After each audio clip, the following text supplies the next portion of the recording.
Hey guys, and welcome to Bleacher Bloggers, the everyman sports show for today, July 31st. My name is Dave. My name is Brent. And this show is all about you guys, the sports bloggers. Here at Bleacher Bloggers, we'll be bringing you the good, the bad, and the ugly in the sports blogging universe. This show is all about you. If you blog it, we'll discuss it. And today we're talking baseball because the Major League Baseball trade deadline is at 4 p.m. and the same time I take my meds. But first, let's check out baseball's biggest story, Barry Bonds. We're going to sonsofstevegarvey.com, which is our blog of the day. All right, this from the blogger who calls himself Pedro Guerrero.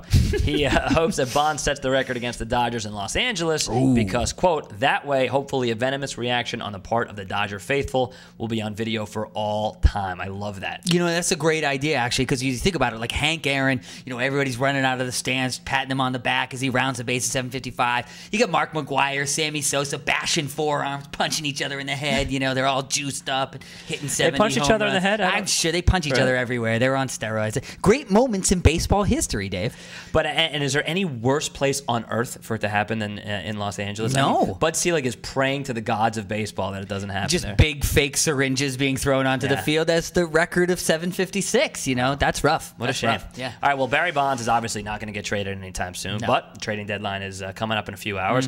Biggest move so far has to be Mark Teixeira going to the Braves for Saltalamacchia and for a couple of minor league prospects, and also, of course, for the minor league shortstop Elvis Andrus. So we think the Braves might have gotten the best of that deal, but let's look at it from a blogging perspective and go to Baby Braves at MVN.com. Zach Jett, he's not actually sold on this yet. No, he writes, to me, it's a very steep price for a year and a half of Teixeira. He's a free agent after the 2008 season. Salty and Andrews are probably the two best prospects in the organization. Do you agree with him? Well, Zach Jett knows a lot about the minor league system for the Braves. Obviously, that's what he covers in his blog.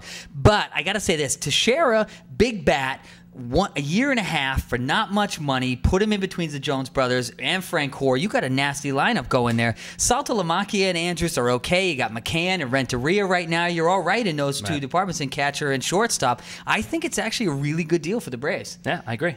All right. How about the Rangers? Well, I think they obviously needed a new catcher. I mean, take a look at what they're throwing out there every day.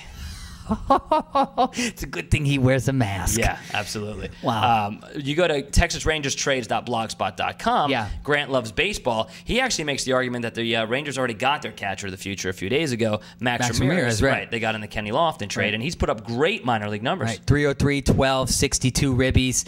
He's 22 years old. I mean, I just don't think you need Saltalamacchia in that deal if you got someone like Max Ramirez. I mean, Saltalamacchia can come in now and replace the weird piggish-looking guy they got going now. But you know, I mean, seriously, I just don't see it.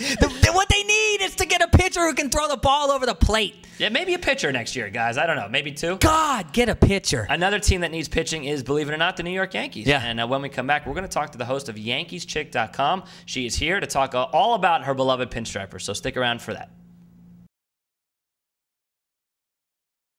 Joining us now all the way from YankeesChick.com, it's the Yankees chick herself, Maureen. Welcome to the show. Nice to meet you guys. Thanks for having me on. Ah, thank you. It's our pleasure. It's so nice to have a good-looking Yankees fan on the show. Let's not go that far. Why do you got to take shots? He's a Red Sox fan to the whole world and to you. I apologize. So he's going to probably say a lot of embarrassing things over So that was probably a lie is what you're saying. And all right, I'll take that for what it's worth. Wow. Thanks. All right, so the Yankees have a ton of holes to fill right now as we fast approach the trade deadline here. Yes. Maureen, which ones would you like to put plugs in first? Well, I don't deny there's a lot of problems. Okay.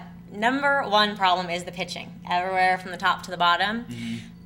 Main focus, I mean, in an ideal world, would be to pack that bullpen with some actual good pitchers. With the exception of Mariano, there's been serious trouble out there. Proctor's been used way too much, almost every day. Farnsworth is Farnsworthless, completely a waste of time, money. Those glasses he wears waste. Vizcaino's been good. So, you know, lately, everything else has just been such a, you know, basically cross your fingers and hope. Sure. I love that you even took a shot at his glasses.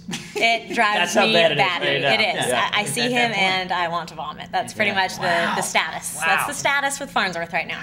Makes me so happy when there's like internal bleeding When going there's on. Yankee Yes. strike. It's so good. Yeah. It feels so good. What about the offensive side of the coin? I mean, they do have a powerful lineup, but it's underachieved a little bit this year. It's definitely underachieved because they're playing way worse than they are. I mean, even with the pitching problems, they should be winning a lot more games. That offense should be a lot better.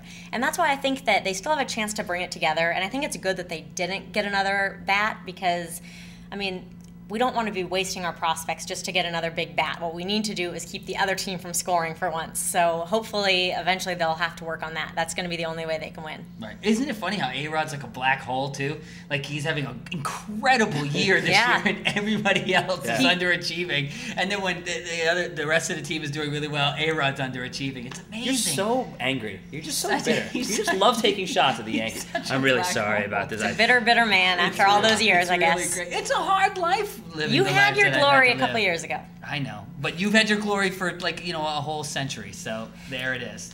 All right, well, we're coming right back with you guys, all you bloggers out there. It's time for you guys to get off the bench. Get off the bench. So here's today's question. You get to be the GM of your favorite baseball team for one day. You can get rid of any one player for anything in return. What would it be for and why? Keigawa for some Japanese sake. Julio Lugo for a broken dining room chair. Okay. And what about you guys? Just let us know your deal, and you can write it on your own blog and send it to us. You can post it directly on our site. You can even upload video and send it right here to bleacherbloggers.com. Thanks so much to Maureen for being on the show today. Thanks. You can check her out at yankeeschick.com. Keep checking our blog posts all week, and we'll see you guys with a fresh Bleacher Blogger show on Friday. Or a flesh one. A fleshy A fleshy fresh. A fleshy fresh one. Fleshy flesh. Yeah. See you guys.